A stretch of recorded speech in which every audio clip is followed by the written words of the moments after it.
I'm Trevor Phillips. This is Common Ground, where each week we look for agreement on hot-button issues dividing the nation. Tonight, welcome to the generation game, or better, the generation blame game.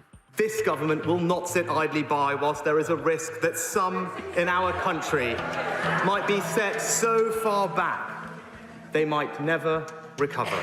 I don't think we'll survive another winter without something being done. We've had the triple lock in place for a long time, which protects pensioners because they are among the most vulnerable in our society. Getting my own place through the mortgage system is just not an option right now. So yeah, hopefully down the line, you know, it's much more achievable, but right now, realistically, it's not an option. Home ownership is overwhelmingly concentrated amongst the over 65s, those who are able to buy in an era when housing was much cheaper. This week, pensioners learned that they'll trouser an inflation-busting pay rise, and they didn't need to strike. We've earned it, they say, and frankly, what with some having to choose between heating and eating, we need every penny. Not fair, say the next generation. You're sitting pretty in properties that earn more money every year than we do. We'll be funding your pensions with extra taxes and paying your debt for decades. Our choice in this clash of generations, who needs help the most? Or is there a deal to be done? In the next 30 minutes, two passionate believers come head-to-head in the search for common ground.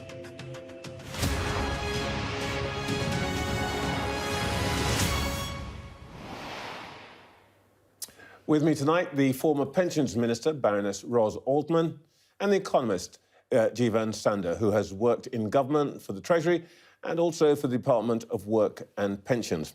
And I'm going to ask both of you and also our viewers tonight to think of me as a kind of journalistic Mick Jagger, completely ageless. I have no interests, personal interest here. Ros, let me start with you. Pensioners are going to get a 10% rise. People in work will struggle to get 3%. And most of that's going to be wiped out by inflation. Is that fair? Well, pensioners are being promised that their pension will increase in line with either inflation or earnings growth, most likely inflation.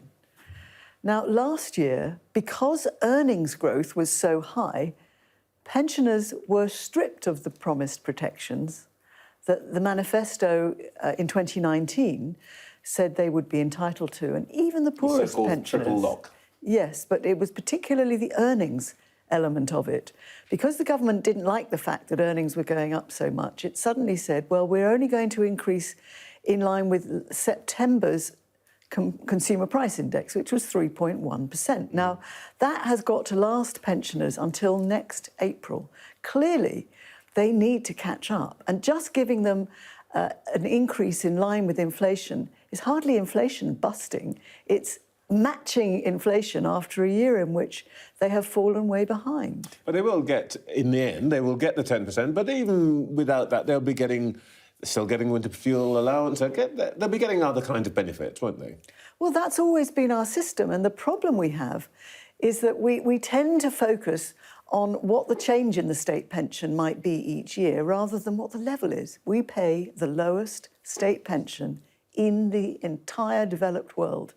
The OECD every year does its surveys, and it puts the UK at the bottom of the pension pile. Yes, there are some very well-off pensioners, but if they're living just on the state pension, they are not very well off, and there are millions who are either in poverty or on the cusp of it. OK. Jeevun, essentially, pensioners, even in the best of all worlds, are going to end up with, what, £9,500 a year. Not all older people are wealthy.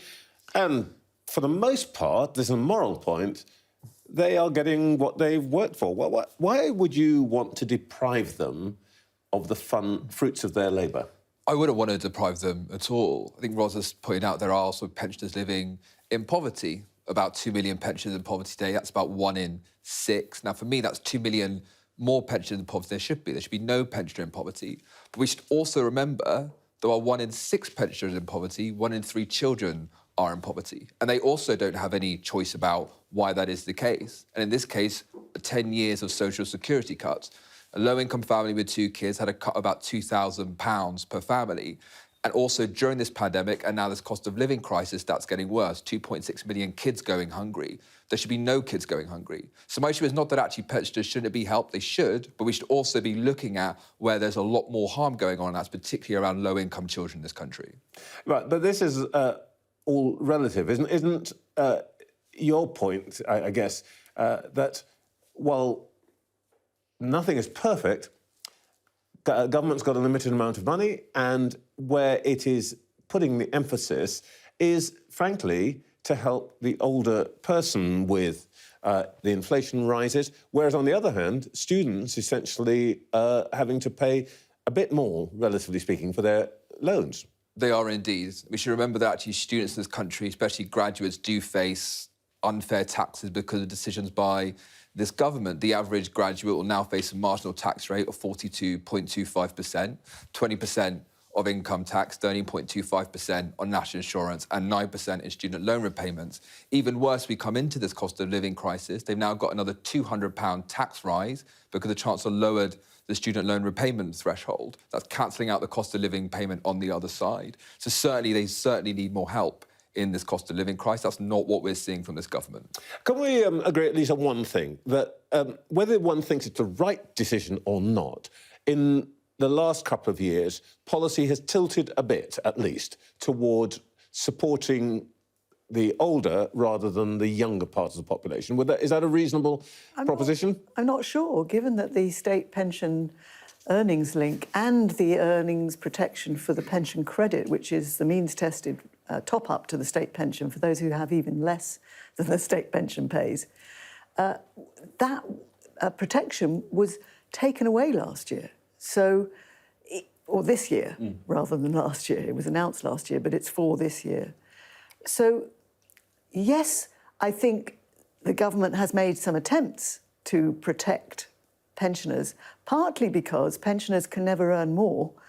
There's nothing they can do to improve their situation. If they're relying on the state pension and nothing else, and so many are, then they're completely stuck and dependent on the rest of society. They can't look forward to a better future, and indeed many of them may not be alive in that better future. That's the probability. But what I really find troubling is this idea of trying to pit one generation against another. We're a society, and certainly I think our society is based on the idea that we support each other. The young are looked after by their parents as they are growing up, and then elderly relatives are looked after by younger generations. I don't want to lose that. Well, I want to come to this point, but is that the way it feels to you, this sort of happy codependency? I wish it was, right? I wish it was the case that actually we were looking after pensioners and looking after young people. That's clearly not been the case for the past 10 years. After the last 10 years, we've had the triple lock, where we've had pensions rising at the highest of either earnings inflation or 2.5%. On the other side, those social security payments, especially for low-income families, either frozen or cut in real terms. That was a £2,000 cut I was talking about earlier. Even this latest package, this cost of living package, a pensioner, a low-income pensioner, will get £1,150.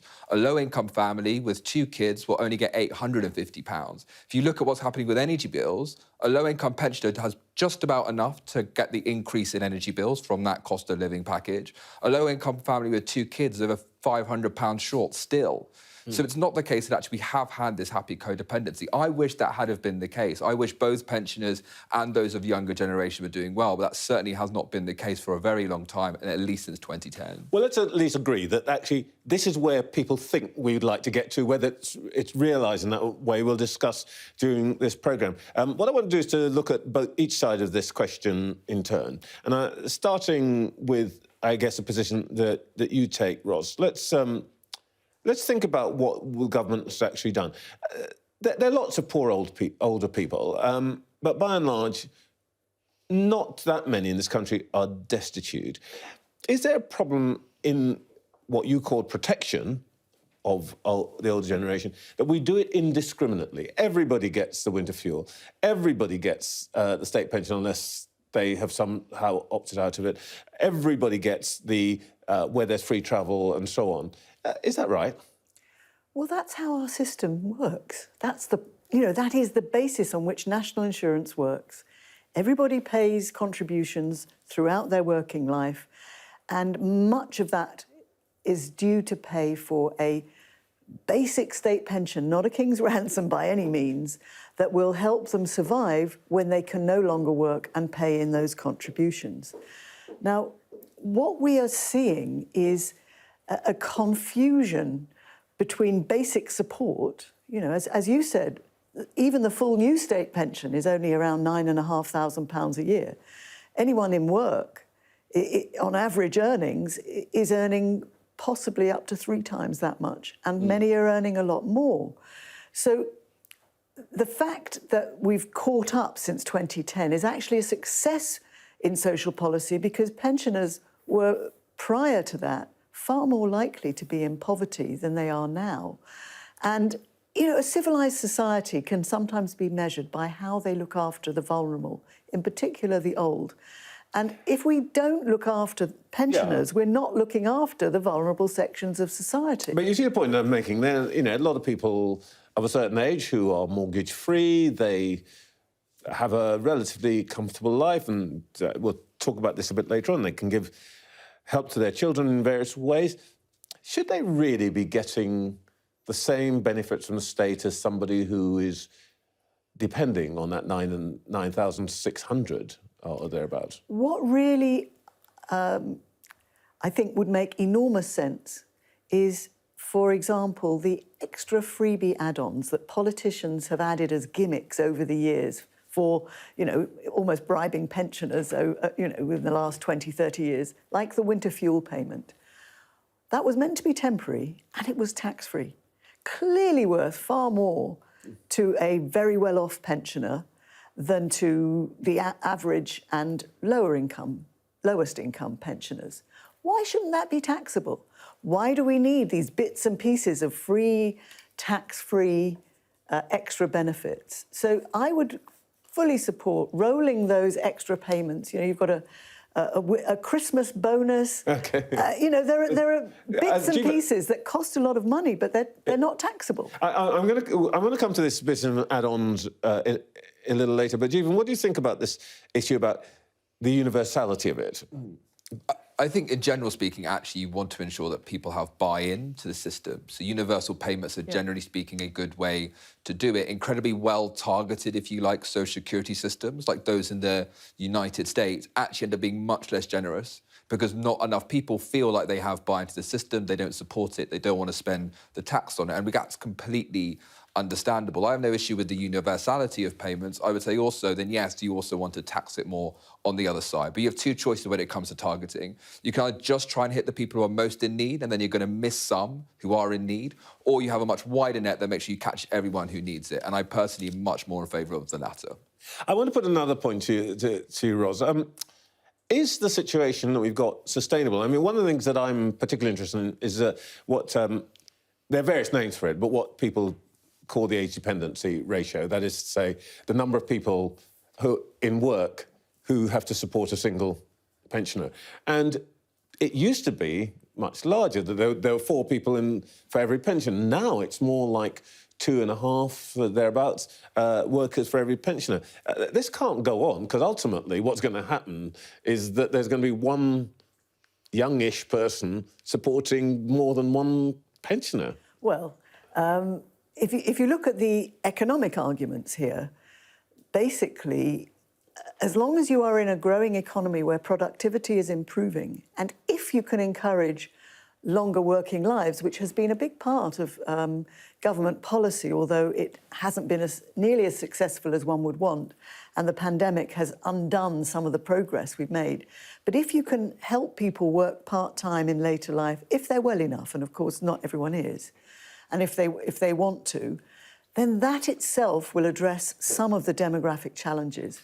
But at the end of the day, all Western countries are grappling with the demographics. We had a baby boomer generation who never had enough children to offer them the support that previous generations would have had. That should have been planned for much better than it has been. Yeah. But I don't think that we're heading for a kind of one-to-one scenario. China, for example, is in a much worse state than we are. Yeah, yeah. And never mind Japan. OK, let's talk about your case here, Jeevun. Let me ask you this. Young people these days start life, frankly, with a better deal. They have better health, they have warmer homes than their parents and grandparents, better education than their parents. Isn't it a bit entitled to start complaining that you're being done down? I don't think so, especially when there are 2.6 million kids going hungry. In terms of a better education, we actually face a graduate-takes-all labour market where you need to get a degree to get a good job. What was available to previous generations, where you left school, had enough to pay the bills and enough to buy the houses, is something that we don't have. We also have a housing market that, of course, is not working. So the 20 years before the pandemic, house prices up by over 100%, wages only increased by 20%. That's why our home ownership rates are declining. And on top of that, of course, that unfair tax system that penalises us. And when you put all that together, that graduate-takes-all labour market, the unfair housing situation and punitive taxation, you actually have a system where my generation can't afford to put down roots and start families. The birth rate in this country down by almost 15% in the last 5 years. 100,000 fewer births than we were a rich country, not expecting. 100,000 fewer babies than we were expecting over 5 years isn't just about wealth. And I think Ros was right to talk about a great nation as one where we actually look after our most vulnerable. I think a great country also looks to its future, and that's not where we are right now. Am I being unfair to say that there's a bit of sense of entitlement going on here?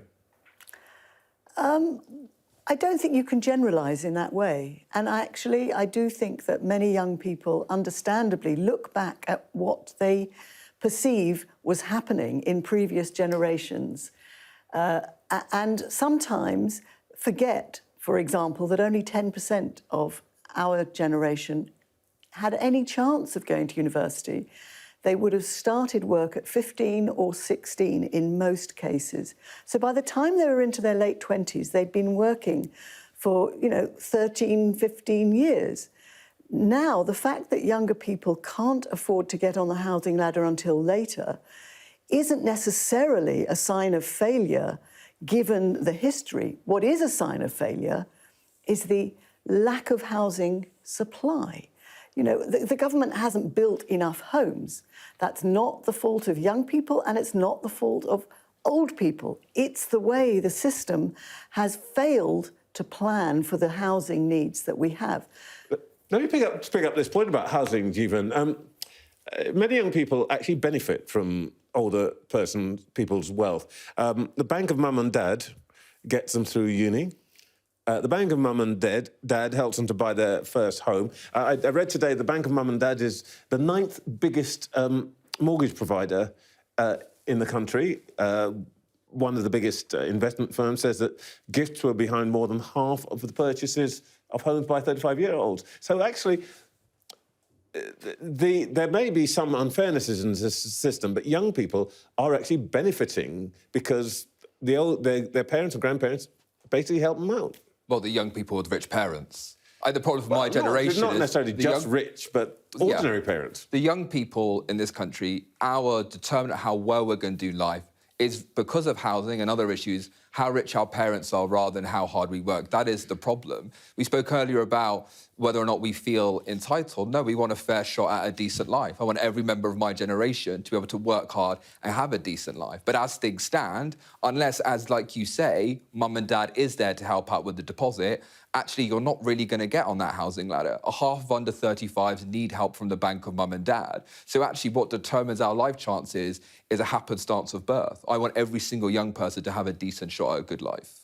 Well, the same can apply to the older people. I think what we're identifying here is this fact that our country is split. There are enormous differentials at every age group. And those so-called rich pensioners are not all pensioners. There are some extraordinarily poor pensioners, many of whom never had a chance to buy their own home either, by the way. And there are some very low-income younger people. But there are also some much better off young people as well. So lumping every generation together ignores the fact that we have an unusually disparate income distribution and wealth distribution across our country. And in terms of sharing that around, as Trevor was describing, families are happy to share what they do have with their offspring, with younger generations. But in many cases, the older generations who built up what they've got never also had the chances that young people now have. If I may, Ross, I would agree with you that there shouldn't be any poor pensioners. There are, of course, divides. The issue is about where we're sitting on the average, right? And on the average, at our age for millennials, our home ownership rates are half of what they were for the baby boomers. The other problem we have is that financial security isn't really about income anymore. It's actually about wealth. I agree with you that older people worked really hard to put down the deposit on their house, but what they didn't earn was a huge increase in house prices we've seen since then. So it's not at all about the fact that I see this as the old versus the young. It's about, on average, my generation doesn't have the same opportunities, and that's why we're delaying childbirth. It's why we can't get on the housing ladder. Well, as I say, if you start work later, then obviously you would expect home ownership later. But just because an older person is living in a house that's gone up in value doesn't help them be able to afford to live. You know, we're still talking about pensioners who struggle to pay just the basic bills. They pay a much higher proportion of their income on just food and heating. They don't go on holidays, they don't have tech, and they don't have all different types of entertainment.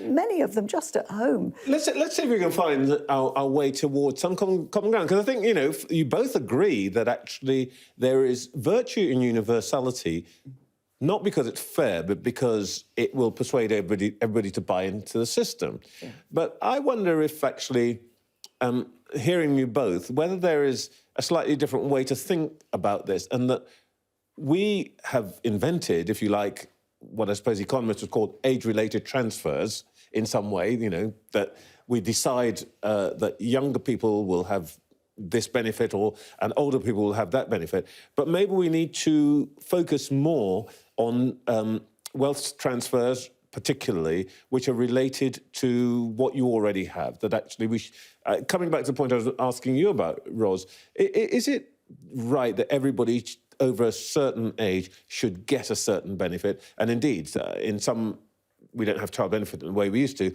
that people under a certain age should also all get the same benefit, and that we should stop thinking of age as a way of defining what the state should give you. I think you're heading towards a kind of minimum guaranteed income for everybody. And I mean, that is a whole other discussion, and there are lots of economic arguments both for and against. The main issue with that is the one of incentives and what happens at the margin. If you are already getting a certain level of income, why would you bother to try and improve your lot or make yourself better off in future if you know you can fall back on that anyway? What do you think, Jeevun? Well, I think actually we do need to think about that sense of what should everyone have to live a decent life. I think that's the first starting point. And that counts for both the pensioners who, as Ross has said, can't generally speaking work, and for young people in work as well. And that's where I think we have slightly fallen down. We do live in a country that is incredibly divided, low and high paid jobs in low and high wage places. And actually you need to increase and make sure they have enough to live on. And for young people and for non-pensioners in particular, it's really about enough in-work social security payments. You know, we live in a country where 70% of kids in poverty are in working households. So you need to make sure that everyone does have that chance, opportunity at a good life. All right, well, look, let me try and see if we can make some progress on actual possibilities. So, coming back to one of the things you said earlier on, Ros, and I want to put this to you. What do you think about the idea of doing something about these add-ons? You know, let me reveal myself. I have the right to have a free transport in the city where I live. It's London. I don't take it because I think it's ludicrous. But should we just not have that kind of thing? Because these are bribes, aren't they? Well, I actually have no issue with kind of those add-on benefits, right? I actually also think we should live in a country where more people use more public transport, because the reason why young people can't get ahead isn't because pensioners are getting the winter fuel allowance or because pensioners have the triple lock. It's because there haven't been enough on the other side. So I personally But it would help if you weren't bunging all this money at old people. Well, that's assuming there's like a singular pot, whereas actually there is a lot better ways to get the cash that we need. You know, we've seen huge increase in wealth during this pandemic. The average billionaire, we think, has seen an average increase of wealth of over 500 million, 15% more billionaires as well. There's places to get that wealth. I don't think we have to take away the winter fuel allowance or indeed your own bus pass, Trevor. OK.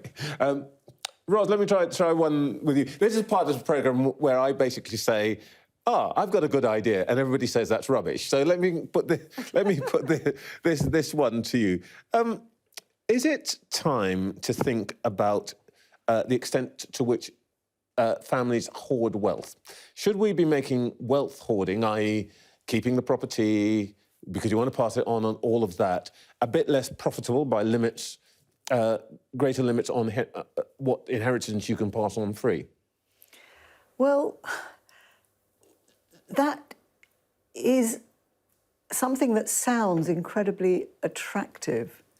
And to be honest, given the Bank of England's policies since 2009, which I believe have extremely inflated wealth inequality, you know, they are partly responsible for the conversation we're having now, whereby those who already owned assets in 2009 have done extraordinarily well, including those who may have owned homes. Despite the fact that interest rates have come down, younger people have been unable to afford house prices, partly because the Bank of England's policies, printing money to buy assets, to inflate asset prices, have driven house prices up so much. That's combined with the supply. But if we were to have a wealth tax, for example, 1 or 2% a year, like other countries do, maybe that's something that would allow for redistribution, but you have to be very careful with these things. Jeevun? OK, would you be attracted by that, very briefly? I think, look, let's take a wealth tax instead of we had the 12 billion for national insurance, OK? You can get 5 billion by a capital gains tax reform, 5 billion from taxing every single transaction city, and 2 billion from a mansion tax. There are certain wealth taxes that can absolutely work, but it is like a case-by-case basis. Well, this is very, very helpful. I think we've actually almost got somewhere. It feels to me that we're in a place where we all agree, contrary to what I suggested to you, that we shouldn't attack universal benefits, that we need to keep them going. But there are ways in which we can redistribute, particularly wealth, and maybe not concentrate so much on income. Maybe a wealth tax, maybe inheritance tax. And the last thing, I think, which I've heard from both of you, which is that some of this could have been avoided if we looked forward a bit more, and that is the role of politics. Absolutely. Indeed. This is very exciting. It seems to me like we have got some common ground. Thank you both very much indeed. Stay with us. We'll have all of today's news coming up after the break.